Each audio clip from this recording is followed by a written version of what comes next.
Hello, my name is Connor, and welcome to Nerd's Paradise. It's been a while since I have bought any new Dragon Ball S.H.Figuarts figures. I still collect them, but I just needed to sort of, be adult, cut some costs, put money towards more important things. So I needed to sort of pick and choose what figures I was going to get for a little while there. But quite recently, I filled in two major gaps in my collection. The first one is this lovely Saiyan Saga Vegeta. Look at him, isn't he great? I'm so happy I finally got him. And the other is Krillin. Now, I haven't had any version of Krillin until now, and the reason for that is simply one hasn't been available for me to get. The only version of adult Krillin that S.H.Figuarts has given us was all the way back at the start. And I'm only a relatively new collector, so it wasn't going to be easy for me to get my hands on that figure unless they did a re-release, and they never did, at least not to my knowledge. There's also the kid version of Krillin from the Dragon Ball portion of the franchise, but that while I wanted, because I do have a Dragon Ball display, I really wanted an adult Krillin. I wanted Goku's best friend, the really short, bald guy who had one of the coolest attacks in the entire franchise, the Kienzon. Or the Destructo Disc, depending on your flavor. Both are fine. I finally have an adult version of Krillin from Z. Was the wait worth it? Let's crack this bad boy open and find out, shall we? The reviewer's trial begins. Krillin's ultimate test. You like my review station? Only the finest pillowcases for my viewership. Alright, jokes aside, I have had a chance to play with this figure a little bit, and I really like what we've got here. But before we get to the main figure itself, let's talk about the accessories, which is actually the source of my one major complaint with this set. And it's got nothing to do with what we have, but what we haven't. See, we've got 4 different head sculpts here. A screaming face, a gritted teeth face, a scared face, and a stern expression face. But we've got no happy Krillin. We've got no smiles. We've got no joy. Krillin doesn't get to be happy, apparently. I don't like that. I want a happy Krillin. But other than that one nitpick, honestly, what we actually have here is great. I'm going to start us off with the hands, beginning with this sensu bean pouch holding hand. Krillin's got a very nice skin tone. I quite like the way it looks. The actual sensu bean pouch here is also really nice. Like the color on that. Really like the sculpt work on it. The little lines throughout it all, giving it some nice shape. I actually really like the way this looks, and I'm actually half tempted to display him with the sensu bean holding pouch, because it's just awesome that we've actually got it. I actually really like that. We got a pair of fists, no thrills, just fists, for when he needs to punch people. We got a pair of posing hands, martial arts posing hands, I want to say. I couldn't tell you exactly what pose you should be doing with these hands, but they're here if you want to use them. More the merrier, I say. We've got these splayed open hands, most likely for ki blasts, and we've got these slightly less splayed open hands. There's a little bit more bend to the fingers, which I guess you could also do ki blasts with. They're just kind of posing hands as well. So there's a lot you can do with these hands. Of course, go nuts is what I say. We've also got these hands here with the index and middle finger pointing out. And these, I believe, are for his solar flare. Tap him to his forehead, scream solar flare, and boom, your enemy's blinded. One of the best maneuvers in Dragon Ball. But yeah, these are definitely what those are for. That's awesome that they're included. And finally, we have these splayed open hands that have holes in the center. Now, this is pretty common, that a thing that S.H.Figuarts does with their effect pieces. They put little holes in the hands so they can just plug in as so. And the effect piece in question is this giant yellow disc representing Krillin's Destructo Disc or his Kienzon, whichever you prefer. I prefer Kienzon, because it sounds cooler. I really like this here. I like the color. I like the transparent parent plastic that they use for it. It doesn't feel flimsy or like it's going to break or even bend anytime soon. Love the sculpt work around the outside with all these sort of sharp edges along the way. I love that you can see Krillin's hand through it, and I'm not sure how well the camera really is displaying it, but the color is really nice, really vibrant, really does look like it's actually glowing, which is awesome. I'm so happy that we have a representation of this. It is one of Krillin's most iconic attacks, and it's actually one of the best attacks in Dragon Ball overall, in my opinion. Now, like I said before, we've got 4 expressions. We've got these 2 sort of battle expressions, an open mouth screaming and gritted teeth looking to the left. I love the paint apps on these. You got the 8 dots on his forehead, which is of course to do with the monk monastery that he was a part of when he was a child. You've got the little black lines on the end of the eyebrows. I think those look really good. His eyes are painted really crisply. I love the color they got for the inside of the mouth. I love the shape overall of these heads too. It's unmistakably Krillin. Of course, he has no nose, so it's very hard to mistake him for anyone else, but still, I like the way the heads look. I think they do a great job of depicting the character. We've also got these head sculpts here. We've got these very stern expression, and we've got this terrified expression. I think this one is awesome. I love the amount of character displayed in this. Those lines around the eyes, like at the side and the bottom there, they do a lot to bring out this expression's personality. This stern expression is good and all. It's the one that he's actually got attached when he comes in packaging. It actually makes me think of the opening to Dragon Ball, when they're all sort of standing in a group near the end of the theme song, and Goku like jumps down or turns into Super Saiyan, depending on the saga. Yeah, that's what it reminds me of. It's good. I like it. Again, unmistakably Krillin. They look fantastic. Paintwork is good and crisp. I like it. Like I said, my only complaint with the accessories is the lack of a smiley face. But other than that, these are good. You couldn't expect much more than this. And honestly, I didn't even want to say that I expect more. I'm not saying they should have included a smiley face.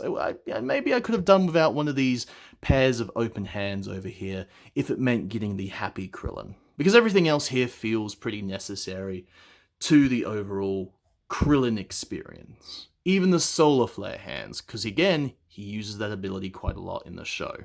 Looking at the actual figure itself, this is a really good figure. I've popped on the standard expression and the fisted hands because that's what he has in the packaging.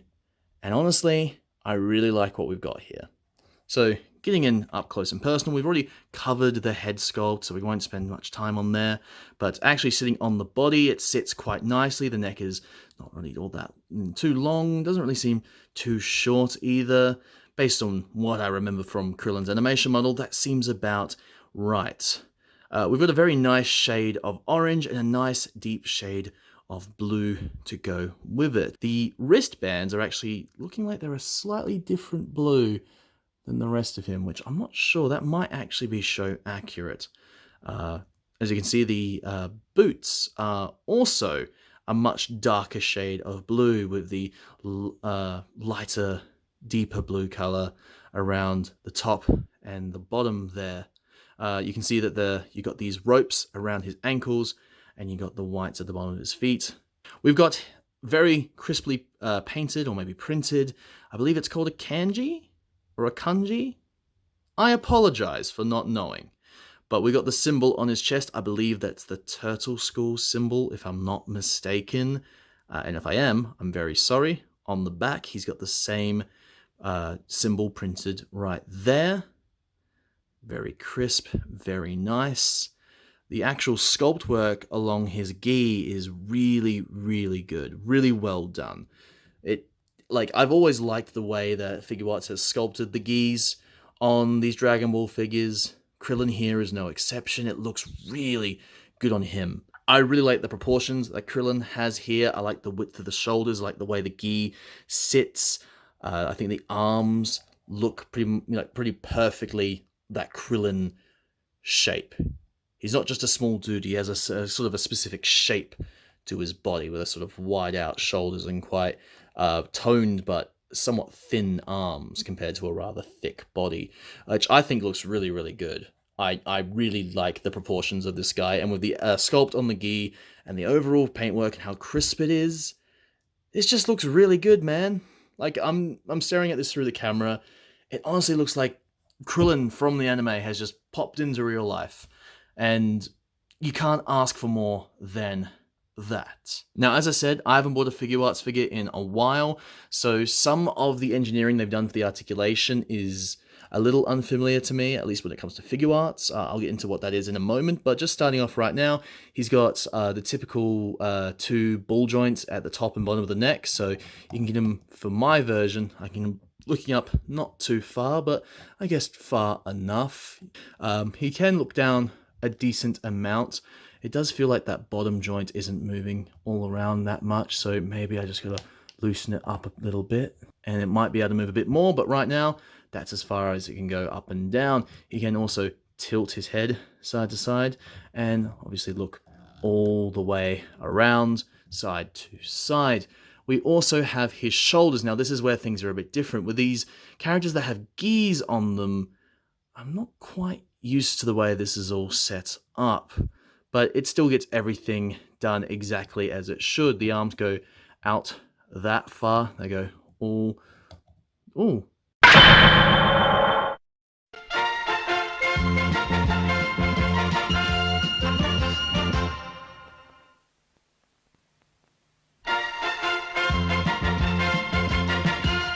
It's fine, guys. It's fine. He's okay. See, his arm is back in place. I'm pulling on it to show you that it's not like a loose or a broken joint. Bicep still swivels as well. I just put too much pressure on the joint. The bicep popping out of place is fine, because the alternative is putting too much pressure on the arm and then the bicep joint snapping, which would be a breakage. So this is fine. This is not an issue. This was just me being a little bit more reckless with the movement than I should have been. The way that I'm sort of used to them assembling this is that on the shoulder, the orange part of the gi kind of like, how do I put it? It's like a friction pin. It like friction pins on and can move front and back. But here, it's actually kind of like an overlay over the entire shoulder that kind of sits like that, which is cool. I like the way it works. I like the way it looks. So yeah, it sits a bit different than the way that the some of the other like Turtle School gis that I've had sit. So, you know, that's cool. It is cool to see how that was actually all assembled there. That was like a happy little accident. But yeah, his arm can, in fact, go all... It should be able to go all the way around, but because of the way the assembly is, it does kind of limit your movement here. So it does go all the way around in there, essentially. It is also a butterfly joint, like that. So yeah, it can go all the way around. It can butterfly joint back and forth. You know, enough movement for it to be usable. He has a bicep swivel, which is where it popped off, and it's not broken. It's just kind of weirdly popped off when it had too much pressure applied to it, which I guess is normal. Double jointed elbows, which sort of get it up to there, past 90 degrees, definitely. You've got the typical pin hinge, so you can hinge it up and down and spin it at 2 points and move it around to your heart's content to get you in the right hinging direction if you wanted. Moving to the torso, he's got, I think it's a ball joint in his upper torso, so he does got some movement up in his upper torso, and it does crunch back and forward. In the waist, it's also a ball joint, so it also spins, and it also crunches forward and back, although very little. So when you crunch him back with both joints, he goes that far, and when you crunch him forward with both joints, he goes that far. Not bad at all. Not great, but he is a smaller guy, so I would say it's not bad either. The belt here, the front part of the belt, can spin around, which is pretty normal for this, so we can get it out of the way. The legs, his legs do kick forward. They kick back, not really at all. They do go out to the side. It gets a bit tight there, but he can get quite a wide stance. There's a rotation at the thigh. Double jointed knee that actually gets really close for him to kick his own rear end. And there is I believe it is a double pin swivel at the ankle as well, which allows you to go down, up, twist. No, just ankle pivot. I don't think there's a twist. Oh no, there's a small twist in there, and ankle pivot. Cool. Yeah, so yeah, double pin hinge, and then of course you got his toeses. His kneecap fell off. What's going on? The issue in question is clearance. The top of the shin here is actually touching and catching on the kneecap here when I bend the lower joint, which is what is causing the kneecap to get popped off. As you can sort of, hopefully I'll be able to do this with one hand. But as you can see, as I bend it, and I bend that lower joint, I actually pop that kneecap off. And the funny thing is that the actual kneecap in question, when I put it back into place, is actually really, like, it's not falling out. It's tight. It's sturdy. So the actual, like, connection for the cap isn't, like, flimsy or floppy or weak. It's just this clearance issue with the shin, which, yes, it's an issue. I shouldn't be having this issue, especially with a more expensive figure. But it is avoidable. All I have to do is make sure I keep my thumb or finger on the actual kneecap as I bend that lower knee, and boom, it doesn't come out.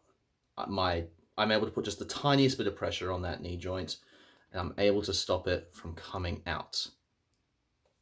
See? Easy. Again, shouldn't have to be worrying about this at all with any figure, especially one that's a bit more expensive, but it's avoidable. But overall, yes, articulation, quite good. And other than the minor concerns with the kneecap there, honestly, no real issues with it. It does its job, and it does it well enough. Here we have Krillin posed alongside some of his fellow Z Warriors. We've obviously, of course, got young Gohan with his Saiyan Saga mullet. We've got Piccolo, the proud Namekian, full-powered Super Saiyan Goku. Tien and Chaozu rocking their Cell Saga or Android Saga clothes. And we have got Yamcha. And I love this, man. This is what I was talking about when I said that I felt that, like, Krillin was such a huge missing part of my collection. This is what I meant. Having all of these guys together like this really does make it feel like I've sort of, hit a benchmark in my Dragon Ball Z shelf. Like I said, this makes me very happy. And finally, I have Krillin posed here with his Kienzon, looking really darn cool with it. Man, this looks awesome. And overall, this is an awesome little figure. For the price that I bought him at, $90 Australian, I'd say he was worth it. Yes, there's the QC issue with his knee, but I think it's some kind of clearance issues with his lower shin. The shoulder, by the way, was me. It hasn't popped off since. I've played around and posed it quite a bit since. I'm the one who popped off his bicep by being a bit rough with the figure, so that was on me. That's not a QC issue, and I'm actually glad it popped rather than snapping. Really, the actual offering itself, pretty amazing. It's Krillin. It looks great. I would have loved a smiley face, but, we can't have everything. The head sculpts we actually got are awesome. He looks great. He looks great with other figures, which is also really important. Poses really well. The paint is crisp. The colors are vibrant. That is one of the coolest effect pieces any of these figures have come with, although it may come from my bias of just loving the Kienzon. I love the addition of the Sensu Bean bag. Overall, I say Krillin here is 6 Dragon Balls out of 7. How's that for arbitrary ranking systems? With the review over and Krillin passing with flying colours, he now joins the shelf as a valued part of the collection. But what future trials will he face? Will the crippling injuries he suffered in battle follow him through into the future? And will Krillin ever find his smile again? Find out in the next gripping installment of Nerd Paradise!